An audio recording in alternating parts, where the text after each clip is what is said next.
नमस्कार दोस्तों, मैं हूं अंतिमा की ज़िंदगी। स्वागत करती हूं दोस्तों अनीता पांडे भैया आज वीडियो न बनवा देंगे भगवान, लागत बा इतना हवा बा। पूरे भूखे देशवा से आवैये के कोहर जी, सुबह सगुन के कोहरा माटी लाई आवै जी, सुबह सगुन के कोहरा माटी लाई आवै जी, सुबह सगुन के कोहरा माटी लाई आवै जी, से माटी लई दूल्हे रम के माई जी, जे करे नी बेटा के पड़ल बियाह जी, जे करे नी बेटा के पड़ल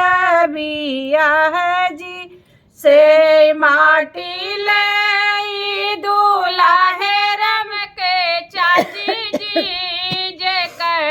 नी बेटा के पड़ल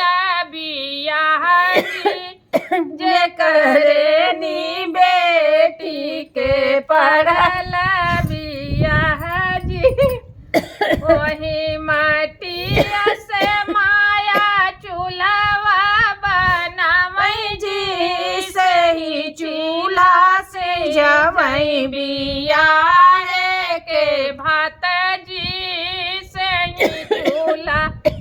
सीझै बियाह के भात जी,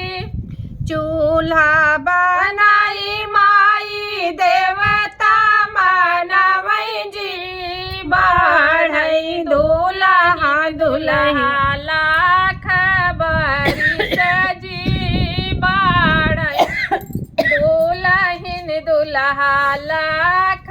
बरिस जी, चूल्हा बनाई चाची देवता मनवै जी, बढ़ै दूल्हा दुल्हिन लाख बरिस जी, बढ़ै दूल्हा दुल्हिन लाख बरिस जी, तुही देवता लोग जागी मोरा राजे देखौ जी, देवी मैया देव भारी लारी के आशीष जी, देवी देवता देव हरि भक्त के आशीष जी, बढ़ै दुल्हन दुल्हा लाख बरिस जी, बढ़ै दुल्हन दुल्हा लाख बरिस जी, पुरखा पूर्णिया सब देव आशीष जी, बढ़ै दुल्हन दुल्हा लाख बरिस जी,